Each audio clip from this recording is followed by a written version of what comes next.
இந்த பரிசை அவருடைய கையில கொடுக்குறோம். கொடுக்க அவர் என்ன மாதிரியான ரியாக்ஷன் கொடுக்குறாருன்றத நான் உங்களுக்கு வீடியோவில் செய்து போகிறேன். நான் கொடுத்த ஆல்பம் அந்த குழந்தைக்கு பிடிச்சிருக்கிறதா இல்லையா என்று நீங்கள் ஆவலோடு எதிர்பார்த்து கொண்டிருப்பீங்கள்.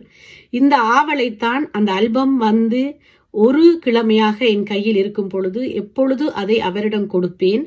அதற்காக அவர் கொடுக்கும் பிரதிபலன், அதாவது அவர் கொடுக்கும் அந்த ஒரு மகிழ்வு அல்லது அதுக்கான ஆச்சரியம் எல்லாம் எப்படியாக இருக்கும் என்று நான் கனவு கண்டு கொண்டிருந்தேன்.